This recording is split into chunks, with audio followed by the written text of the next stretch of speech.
Bienvenue dans Musiciens d'église, le podcast qui chaque semaine donne la parole aux musiciens de nos églises, entre foi, service, technique et spiritualité. Salut, moi c'est Sibécaï et ça fait plus de 25 ans que je joue au piano pour l'église. Au quotidien, je joue, j'écoute, je prie, je médite la parole, j'observe aussi. Je discute et je me pose des questions sur mon rôle dans l'église. Ce podcast, c'est ma manière à moi de donner la parole à tous ceux qui, comme moi, servent l'église au travers de leur musique. Alors que tu sois choriste, directeur de louange, musicien, chef de chœur ou simplement curieux, sois la bienvenue. Installe-toi confortablement, on va discuter ensemble et si ce n'est pas déjà fait, abonne-toi pour ne rater aucun des prochains épisodes. Et partage sur Instagram ce qui t'a parlé aujourd'hui en taguant @musicien d'église. Le tout au singulier. Ah oui, surtout, n'hésite pas de laisser un commentaire et donne-moi la note maximale. Ça me donnera la force pour continuer. Ok, bienvenue à tous. Aujourd'hui, on est dans un nouvel épisode de Musiciens d'église.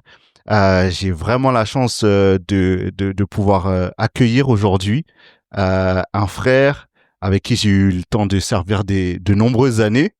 C'est un guitariste, mais il a pas que ça comme corde à son arc.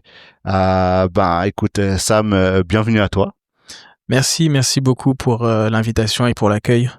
De rien, c'est un plaisir. Écoute, Sam, parle-nous un peu de toi, présente-toi, dis-nous qui tu es, parle-nous un peu de ton parcours. Sam, c'est un diminutif. Mon prénom complet, c'est Samuel Kifuma. Je suis chrétien depuis pas mal d'années maintenant. Je suis né dans l'église d'un papa qui a fait des études pour devenir pasteur et qui est devenu pasteur bien des années après ma naissance, mais il était déjà pas mal en responsabilité dans l'église dans laquelle il était, notamment dans la louange. C'était un ancien et il faisait plein d'autres choses. Moi, je me suis converti assez jeune. Je me suis converti vers 6-7 ans. Et puis j'ai suivi un peu le déroulement de ma vie, des études, etc. J'ai fait un petit tour dans le monde aussi pendant quelques années. Et puis je suis revenu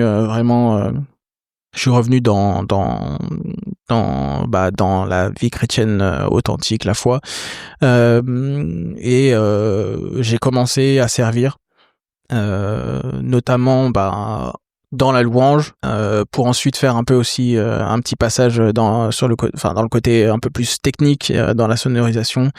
Je pense qu'on en parlera un peu tout à l'heure, mais j'ai dirigé une équipe dans ce domaine-là. J'étais responsable de l'audiovisuel d'une église dans laquelle j'étais. Et plus récemment, je suis revenu dans la louange, donc je joue de la guitare comme tu l'as dit, mais c'est pas mon appel principal. Moi, je suis vraiment plus dans le chant. Et voilà ce que je peux dire un peu sur moi pour me présenter. Ok, c'est déjà pas mal, cool. C'est vrai que c'est important ce que tu dis. Parfois, on peut arriver à faire des choses dans l'église qui sont pas forcément ce à quoi Dieu nous a appelés, en tout cas pas principalement. Et c'est important que tu le dises. Du coup, parce que moi, oui, c'est vrai que je te connais en tant que chanteur, mais je te connais plus en tant que guitariste que chanteur. Explique-nous comment tu vois les choses. Pourquoi tu dis que c'est plus la voix, le chant, ton appel, plutôt que la guitare? Bon, pour l'expliquer, je dirais qu'en fait, la guitare, c'est quelque chose que j'ai appris. J'ai été mis à la musique très jeune, pour une raison assez simple, c'est que mon père est musicien, et c'est quelque chose qu'il a pas eu la chance de faire quand il était petit, quand il était jeune. Ses parents n'ont pas eu l'occasion ou même la possibilité de l'inscrire au conservatoire, de lui faire apprendre la musique, etc. Et lui, c'est quelque chose qu'il voulait faire, qu'il voulait vraiment faire, et donc du coup il a commencé en autodidacte. Et puis il a commencé à apprendre plein d'instruments, etc. Et en fait, il a voulu que tous ses enfants fassent de la musique. Donc moi, j'ai commencé le conservatoire à 6 ans. Jusqu'à 16 ans où j'ai décidé d'arrêter. Aujourd'hui, je trouve que c'était une erreur. Si je pouvais reprendre là et puis aller plus loin dans l'étude de la musique, je le ferais. Et je pense que je le ferai à un moment. Mais tout ça pour dire quoi, c'est que la musique en tant que musicien, c'est quelque chose que j'ai appris La chanson ou ma voix, c'est pas quelque chose que j'ai appris. Bon, j'ai travaillé dessus, j'ai fait des choses pour améliorer ça, mais c'est quelque chose que c'est quelque chose que je n'ai pas appris de base. C'est-à-dire que la première fois qu'on m'a fait chanter, on m'a tout de suite dit, bah, tu as quelque chose en fait. Tu as une belle voix. Je me souviens, bah, je devais avoir 6 ans. Donc c'est pour ça que je crois que en fait c'est un don, c'est un talent. C'est un talent que Dieu m'a donné, et c'est pour ça que je crois que mon appel est là-dedans. Enfin, en tout cas, il y a une partie de mon appel qui est d'être chanteur en fait. Ok, ça marche. Et qu'est-ce qui t'a donné envie? Quel a été l'élément déclencheur pour que tu te mettes à chanter à l'église, du coup? Alors, le premier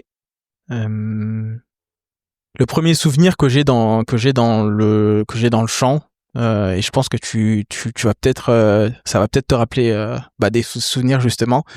Euh, quand on était petit, à l'école du dimanche, on préparait chaque année un gros spectacle de Noël. Oui, je me rappelle. Avec Karen, ça c'était l'événement de l'année. Exactement. Et je me souviens d'un spectacle où je devais avoir un rôle, et je devais jouer un personnage en fait. Donc j'avais énormément de textes à apprendre, etc. Et il s'est avéré en fait que à un moment donné, il y a un enfant qui devait faire un solo et qui n'a pas pu faire ce solo. Et on m'a proposé de faire ce solo. J'ai fait ce solo et au final, j'ai perdu mon rôle. Ok. Le seul rôle que j'ai eu pendant ce spectacle, du coup, c'était ce solo de chant. Je me souviens qu'à l'époque, ça m'avait un peu attristé. Ok. Mais en fait, j'ai aimé chanter à ce moment-là. Et ensuite, ce qui, je pense, m'a décidé à vraiment servir dans la louange, il y a une part de cela, c'est dans l'église où j'étais. C'était plus la même église. Dans le cursus de mon père pour devenir pasteur, il a dû faire des stages dans plusieurs églises. Et il y a une de ces églises où en fait il manquait des chantres. Et donc moi j'avais envie de servir dans l'église, je me suis lancé dans le service à travers la louange. Je pense que une des premières raisons pour lesquelles j'ai vraiment voulu servir dans la louange, c'est parce qu'il me manquait des gens. Et puis au fur et à mesure que j'ai avancé dans mon cheminement, en fait, j'avais envie de faire descendre la présence de Dieu par la louange. Ça, je pense que c'est au fur et à mesure, ça s'est développé en moi, au fur et à mesure de mes lectures de la parole, au fur et à mesure de ce que je pouvais voir aussi, de ce qui se faisait ailleurs. Je pouvais voir par exemple des vidéos où pendant des temps de louange, tu sentais vraiment la présence de Dieu qui descendait dans le lieu. Tu sentais que pendant ce temps de louange là, la présence de Dieu était descendue, et toi-même en regardant la vidéo peut-être des années après, tu ressentais encore la présence de Dieu même dans de l'endroit où tu regardais la vidéo. Mais moi j'avais envie de ça. J'avais envie que quand je chantais avec mon groupe, que la présence de Dieu descende. Et je pense que là, c'est toujours quelque chose que je veux voir en fait. Je veux que quand un groupe de louanges se mette à chanter, il y a vraiment la présence de Dieu qui descende, et que des gens soient touchés, que des gens soient guéris, et qu'on voit vraiment Dieu agir en fait pendant les temps de louange, qu'on n'attende pas la prédication, qu'on n'attende pas la prière de fin, mais que dès qu'on rentre dans la louange, en fait, la présence de Dieu descende et le Saint-Esprit commence à faire son œuvre. J'aime ce que tu dis, ça me rappelle un verset où il y a des Lévites qui se rassemblent devant le tabernacle et ils se mettent à jouer des trompettes, à chanter, etc. et la présence de Dieu était tellement palpable. La Bible elle dit qu'elle est descendue sous forme d'une nuée tellement forte que les sacrificateurs étaient obligés de sortir du temple. Ils étaient obligés d'arrêter de servir parce que cette présence était tellement forte. Pour moi, c'est vraiment le goal, quoi. On doit arriver à ce moment-là où, en fait, la louange elle est tellement grande, tellement forte. En fait, la Bible elle précise que ils étaient d'un commun accord. Et j'aime bien cette idée-là parce que dans la musique, on parle de s'accorder, hein, entre les musiciens, même entre les voix, on cherche une harmonie, hein, pour que les sons se mélangent. Comment toi, tu prépares un culte? Comment tu te prépares toi personnellement pour être disposé pour que ça se passe quand tu es de service? Il y a la préparation technique forcément, donc préparer ses chants, les travailler. Généralement, le leader ou la leader a une pensée quand elle prépare ou il prépare son culte ou en tout cas son set de louanges. Mais il y a aussi la recherche, je pense, de chaque musicien et de chaque chantre pendant sa préparation, de la recherche de ce que Dieu veut faire en fait pendant ce temps de louange. Je pense que à chaque occasion où il y a de la louange qui doit être entendue, Dieu a quelque chose de prévu. Et je pense que en tant que musicien, en tant que chantre, on doit chercher à savoir ce que Dieu veut faire. Et moi, c'est quelque chose auquel je pense beaucoup quand je prépare les temps de louange. C'est qu'est-ce que Dieu veut faire en fait. C'est la pensée de Dieu pour ce temps de louange. Okay. Donc c'est ça, c'est préparation technique et puis la préparation spirituelle et la recherche de ce que Dieu veut faire pendant le temps. Ok, tu disais que le leader du coup a une pensée, une direction. Je sais que c'est pas le cas partout. En quoi c'est important, voire primordial, d'avoir cette direction-là dans sa préparation? Pour moi, c'est important, parce que, pour moi, chaque rassemblement de chrétiens, ça, doit avoir un objectif. Bien sûr, quand on se rassemble le dimanche, l'objectif principal, c'est que la parole soit annoncée et que des âmes soient sauvées. Mais pour arriver à cet objectif-là, il y a 50 000 chemins. C'est-à-dire que tu peux arriver un dimanche matin et en fait, Dieu va se manifester pour peut-être une personne dans la salle qui va revenir à Dieu, donner sa vie à Dieu, qui va comprendre un chemin par lequel il doit passer, par lequel Dieu veut le faire passer. Et moi, je crois que la louange, ça peut être, ça doit faire partie en fait des moyens par lesquels Dieu va se manifester à une ou plusieurs personnes. En fait. Donc pour moi, c'est ultra important de rechercher la pensée de Dieu parce qu'en fait on doit être des outils en fait, on doit être des instruments par lesquels Dieu va passer pour accomplir son plan général, mais son plan pour cette occasion-là en fait. Ouais, c'est sûr. Et puis en vrai, on parlait de s'accorder. Si on n'est pas sur la même direction, en fait, ça peut partir dans tous les sens. On peut avoir un qui est plutôt dans la reconnaissance, l'autre plutôt en mode repentance, etc. Comment on fait pour s'aligner si on n'a pas une vision commune? C'est sûr que ça peut être gênant. Ok. Est-ce que tu peux nous partager un moment, le premier moment comme ça qui te vient, où tu as senti la présence de Dieu comme jamais? Moi, j'ai été baptisé du Saint-Esprit pendant un temps de louange personnel. Je me souviens que c'était un soir chez moi. J'étais en train de, je regardais des vidéos de louange, etc. Et puis en fait, j'étais dans la louange, j'étais dans l'adoration. Et est venu le moment où je devais aller me coucher. Donc j'ai éteint mon ordi, etc. Je me suis couché dans mon lit, mais j'étais resté en fait dans cette atmosphère de louange. J'étais en train de continuer à louer dans mon lit. Et en fait, j'ai été baptisé du Saint-Esprit comme ça. Wow. Ok, cool. Partons sur ça. Tu vois, tu nous dis que même dans ta vie personnelle, du coup, dans tes moments d'intimité, tu baignes aussi dans la louange. Est-ce que c'est quelque chose qui t'accompagne tout le temps? Ou est-ce que c'est quand tu as un objectif, tu dis, bon, là, c'est vrai, j'ai besoin de sentir un peu la présence de Dieu, donc je vais mettre un petit fond musical ou regarder une personne qui adore Dieu pour me disposer. Comment toi tu t'agrémentes ta vie par rapport à la louange? Pour moi, la louange, c'est pas c'est pas quelque chose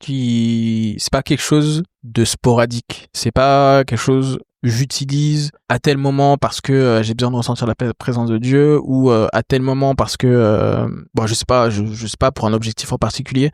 C'est quelque chose qui m'accompagne presque tout le temps. C'est rare de me voir quelque part sans écouteurs. Et pas en train pas en train d'écouter quelque chose. Il y a plein de gens qui me croisent dans la rue et qui m'envoient des messages après pour me dire Samuel, je t'ai appelé, tu m'as pas entendu.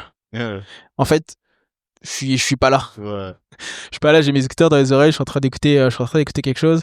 Et même au-delà de ça, je suis très souvent en recherche de quelque chose. C'est-à-dire que j'écoute de la musique pour rechercher un son, pour étudier pourquoi tel artiste a fait ça de cette manière-là et pas d'une autre.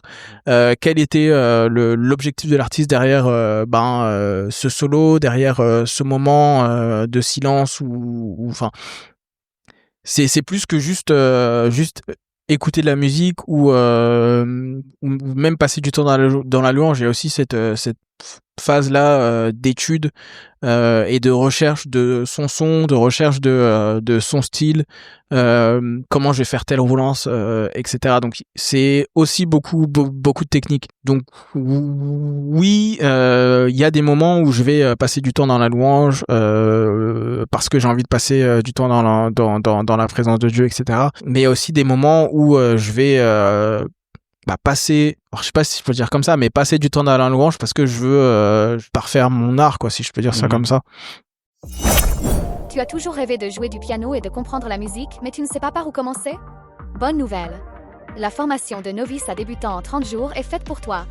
En 30 jours, à raison de 15 minutes par jour, tu vas apprendre toutes les bases. Te repérer sur le clavier. Comprendre les accords, les gammes, les tonalités. Et même jouer 4 chansons d'adoration, étape par étape. Pas besoin d'avoir fait le conservatoire. Cette formation est pensée pour les personnes qui partent de zéro. Et tout ça pour un prix accessible à tous. Tu veux commencer dès aujourd'hui? Rends-toi vite sur Instagram @medwalador. Tous les détails t'y attendent. C'est l'occasion que tu attendais pour enfin apprendre à jouer au piano. Ok, je vois que tu parles beaucoup de technique. Selon toi, quel est le pourcentage, en gros, quel est le plus important entre la technique et le côté spirituel de la musique? Si toi, tu devais faire un pourcentage en termes de technique et en termes on va dire, d'onction ou de préparation spirituelle, comment tu le départagerais? Je t'avoue que j'aurais du mal à donner un pourcentage. Bon, si je devais juste répondre pour moi, je dirais que il y a quand même une part beaucoup plus importante de spirituel que de technique. Mais en fait, moi, je le pense comme ça parce que pour moi, si je peux dire ça comme ça, le spirituel, c'est pas nous qui le contrôlons. Dans le sens où, en fait, quand Dieu est dans la place, quand le Saint-Esprit est dans la place, en fait, il fait ce qu'il veut. S'il décide que d'un seul coup, il y a sa présence qui va tomber et il y a des gens qui vont commencer à manifester, des gens qui vont commencer à tomber, etc. Tu peux pas, il y a un moment tu peux pas contrôler. C'est comme l'exemple que tu prenais tout à l'heure des lévites qui se mettent à louer, puis la présence elle descend d'une manière extraordinaire et ils sont obligés de sortir parce qu'ils peuvent plus rester. Si le Saint-Esprit décide que ça va être j'ai envie de dire le bazar, même si Dieu est un Dieu d'ordre, mais s'il décide que ça va être le bazar dans la place, ça tu peux pas contrôler. Toi, ce que tu peux contrôler, c'est ta préparation spirituelle. Je pense que la préparation spirituelle, elle est quand même plus importante que la technique. Je dirais qu'il y a quand même un bon 60-70% de préparation spirituelle. Et puis 40-30% de technique. Même en le disant comme ça, je sais pas si on peut vraiment donner un pourcentage, parce que pour moi, tu dois être à 100% techniquement prêt, mais tu dois aussi être à 100% spirituellement prêt. Ouais, c'est un peu dur. Okay. C'est un peu dur. Ok. Du coup, vu qu'on est dans un podcast qui parle de musicien d'église, toi, tu le définirais comment, un musicien d'église? Pour moi, un musicien d'église, déjà, c'est un musicien. Donc c'est quelqu'un qui joue dans l'instrument et qui déjà travaille son instrument. Enfin c'est pas quelqu'un à qui on a donné par exemple une guitare dans la main ou un piano dans la main et puis on lui a dit joue. C'est quelqu'un qui a appris à jouer et qui continue à apprendre à jouer. Parce que c'est comme dans tous les domaines, on connaît jamais 100% d'un domaine, on apprend toujours. Donc pour moi, déjà, un musicien d'église, c'est déjà ça. C'est un musicien. C'est quelqu'un qui joue d'un instrument, qui a appris un instrument et qui continue à apprendre. Et après, un musicien d'église, c'est pas un musicien lambda. Pourquoi je dis ça? Bah, c'est un musicien d'église, en fait. Quand on vient à l'église, c'est pour un objectif, comme je le disais tout à l'heure. Et un musicien d'église, en fait, il a un objectif quand il joue. Bah, l'objectif de Dieu pour l'occasion pour laquelle il va jouer, s'accomplissent et un de ces objectifs là c'est de faire descendre la présence de Dieu en fait dans l'endroit où il est. Donc il doit tout faire pour que ça se réalise en fait. Ok, et toi qui as quand même du bagage, t'as pas dit ton âge, mais on va pouvoir un peu déceler quel âge t'as. Sur les 30 dernières années, quelle est ta vision de l'évolution de la musique dans l'église? En vrai, ça dépend beaucoup de l'endroit où t'es. Moi, je pense qu'il y a quand même une grosse évolution déjà sur le plan technique. C'est-à-dire, aujourd'hui, on bosse plus du tout avec les outils avec lesquels on bossait il y a 30 ans. Là, c'est un peu mon expérience au niveau audiovisuel qui parle. On n'a plus les mêmes tables de mixage. Je me rappelle des multi-tapes, tu te rappelles? Ces cassettes-là qui enregistraient en multi-pistes, comme ça, c'était incroyable. Et ouais. Enfin, après, ça dépend vraiment de l'endroit où on est, mais en fonction de ça, on gère plus les retours de la même manière. Mais je trouve qu'il y a quand même une évolution de ce côté-là déjà qui fait que je trouve que c'est quand même un peu plus professionnel. Ok. Aujourd'hui, mais là, ça dépend vraiment d'où on est.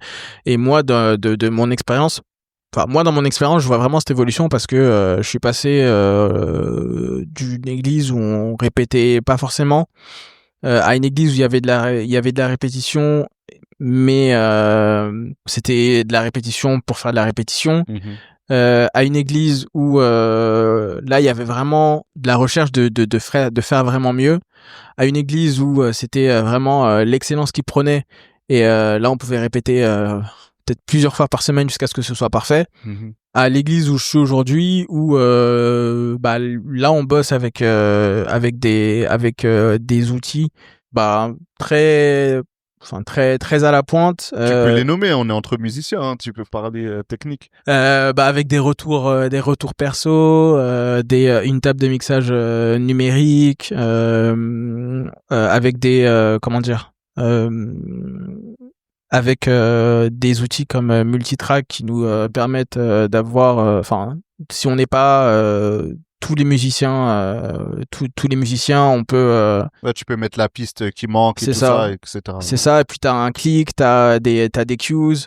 Et pareil, là on est aussi dans la recherche de vraiment faire mieux, techniquement, mais aussi spirituellement.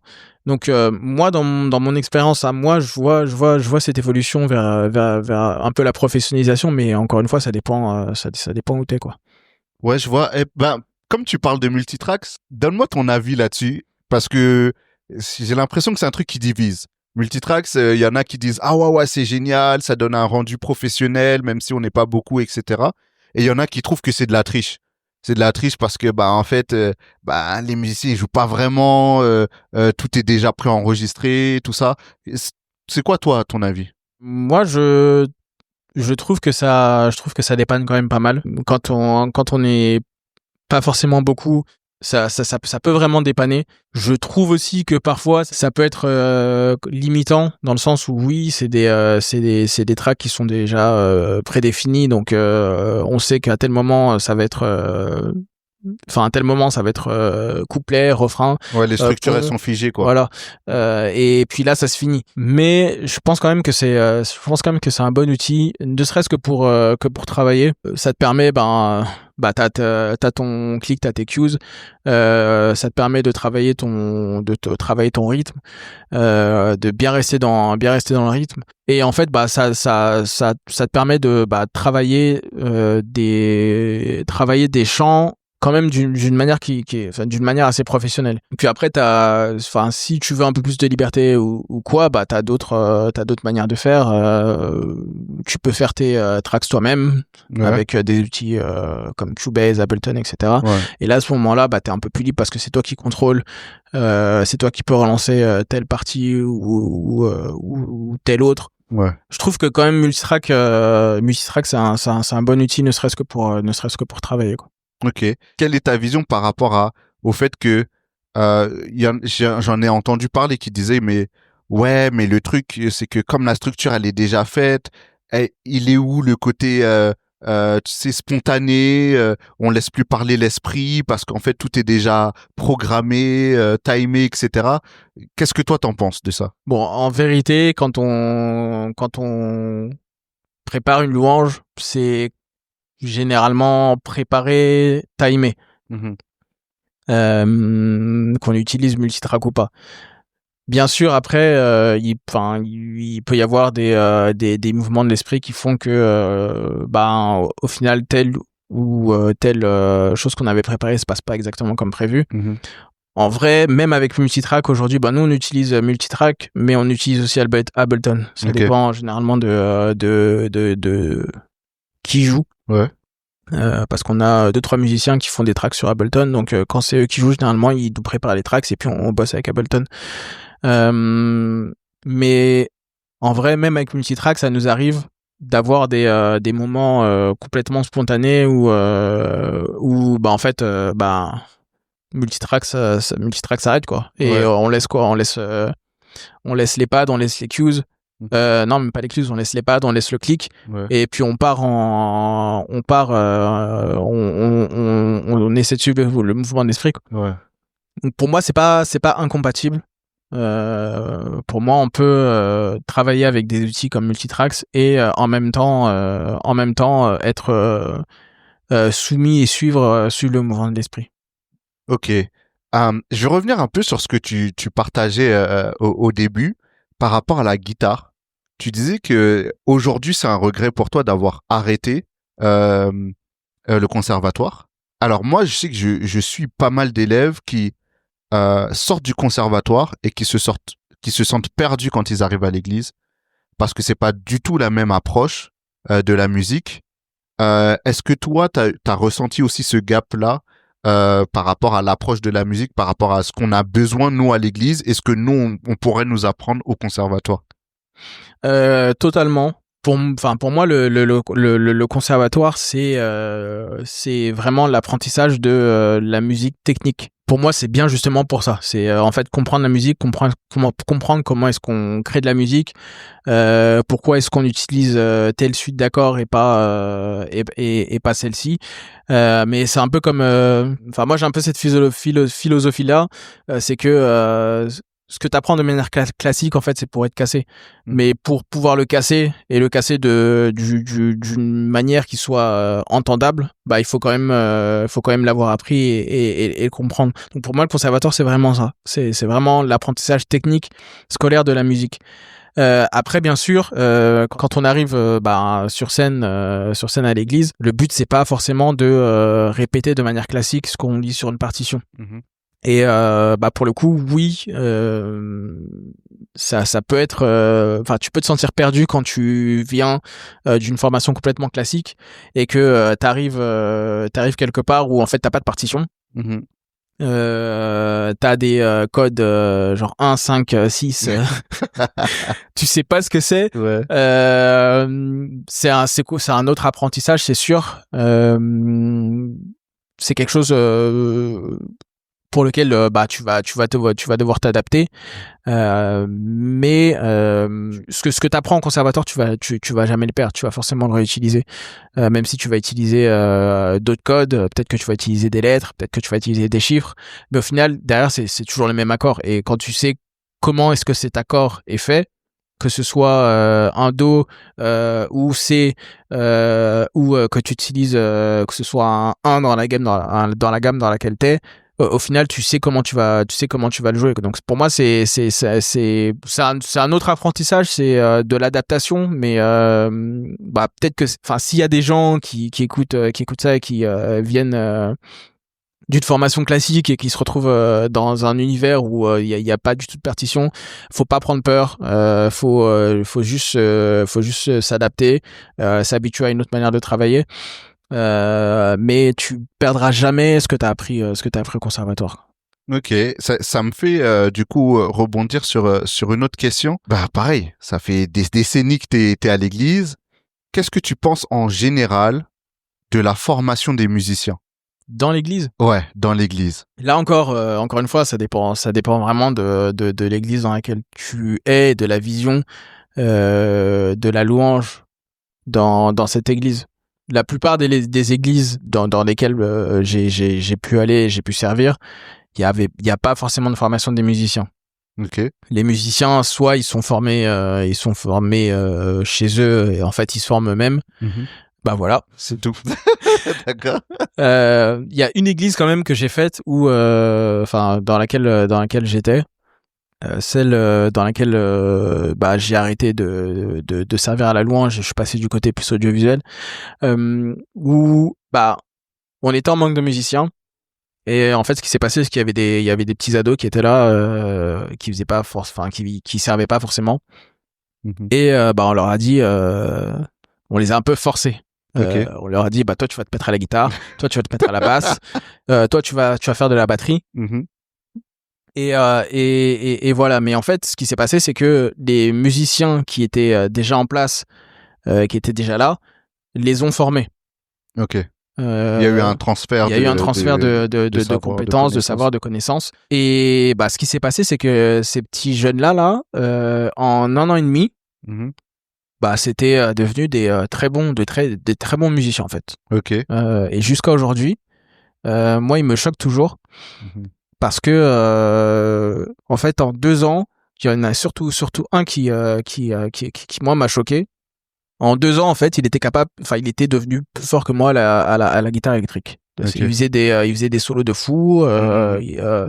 Il était aware du contexte dans lequel il est, okay. Au niveau musical. Mm-hmm. Et en fait, ça, il a appris ça en 1 an et demi, 2 ans, quoi. Okay. Aujourd'hui, aujourd'hui, il va ICC. Ok. Et en fait, c'est un des musiciens, un des guitaristes d'ICC, quoi. Okay. Et en fait, ce niveau-là, bon, il s'est amélioré encore et après, mais le niveau de base, il a appris, il a eu en 1 an et demi, 2 ans, parce que il avait quelqu'un derrière qui l'a formé. Bien sûr, lui, il a travaillé à côté, il a écouté des sons, il a regardé des vidéos, il s'est entraîné, etc. Mais il a eu quelqu'un derrière pour le former. Mais moi, je trouve que c'est trop rare aujourd'hui.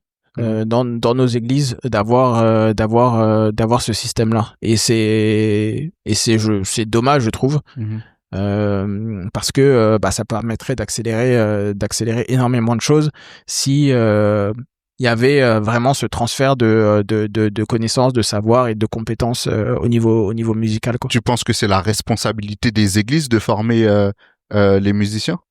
Alors, je pense pas que ce soit la responsabilité des églises à 100%. Déjà, dans certaines églises, il n'y a pas forcément de gens qui ont les compétences pour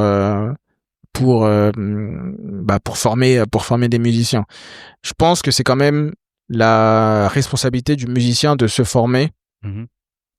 Et de faire en sorte de mieux maîtriser son instrument. Maintenant, je pense qu'il y a quand même une responsabilité qui revient à l'église, c'est de permettre aux musiciens de se former. Et quand je dis permettre, c'est de pousser, voire forcer le musicien quand même à se former, quoi. Mmh. Ok, ça marche. On arrive à la fin de cet épisode. Est-ce que tu aurais un conseil à donner à des personnes qui voudraient commencer ou qui ont commencé la guitare ou le chant dans l'église? Quels sont les conseils que que tu aurais voulu recevoir à l'époque et que tu pourrais donner aujourd'hui? Bah, déjà de pas avoir peur de se lancer. Apprendre un instrument ou apprendre à utiliser sa voix, c'est quelque chose qui peut paraître, qui peut faire peur, mais faut pas avoir peur de ça. Faut se lancer. Faut savoir qu'au début, ce sera pas forcément top. On n'arrivera pas forcément à sortir les notes qu'on veut, vocalement parlant ou même avec son instrument. Mais la musique, c'est un peu comme quand t'apprends à marcher, tu vas te lever, tu vas faire tes premiers pas, tu vas tomber. Faut pas que tu restes à terre en fait, faut que tu te relèves et que tu te dises que ça va aller, plus je vais avancer et mieux ça va aller et je vais m'améliorer. Pour moi, faut vraiment que ce soit une vocation, que ce soit pas juste un passe-temps. Voilà. Ouais. Pour moi, faut vraiment y aller, mais avec l'envie et l'envie de se dire que ce que je vais faire là, c'est pas rien. Pour moi, la musique, c'est vraiment ultra spirituel. Déjà, c'est divin. C'est-à-dire que dans la présence de Dieu, dans la parole de Dieu, on nous explique que il y a la musique. On a l'histoire évidemment très connue de Satan qui était le chef de la louange au ciel en fait. La musique c'est divin, c'est ultra spirituel et quand on veut toucher à ce domaine-là, il faut vraiment avoir ça en tête. Avec la musique aujourd'hui, tu peux mettre quelqu'un en colère, tu peux faire pleurer quelqu'un, tu peux rendre quelqu'un joyeux. C'est vraiment pas rien. Et il faut vraiment garder ça en tête. Quand on veut se lancer dans la louange, Dieu veut utiliser la louange pour accomplir son plan. Ça fait partie du plan de Dieu. En tout cas, moi, je le crois. Je le perçois comme ça. Il faut vraiment garder ça en tête. Faut avoir l'objectif d'être excellent, de toujours travailler, de toujours vouloir apprendre de nouvelles manières de faire, rechercher de nouveaux sons, rechercher de nouvelles techniques. Il faut y aller avec l'objectif de vraiment grandir et d'atteindre l'excellence là-dedans. Ok, super. Merci beaucoup, Samuel. Merci à toi. Merci pour ton intervention. Et puis, on se retrouve la semaine prochaine pour un nouvel épisode de Musiciens d'église. Merci à toi d'avoir passé ce moment avec nous. J'espère que tu as appris des choses et que ça t'encourage à aller plus loin dans ton service. Si c'est le cas, abonne-toi, partage-le autour de toi. Et si tu veux témoigner ou me partager ton expérience, écris-moi sur Instagram, @musicien d'église. Je serai ravi d'échanger avec toi. Malheureusement, cet épisode touche à sa fin, mais on se retrouve très vite pour une nouvelle conversation entre musiciens d'église.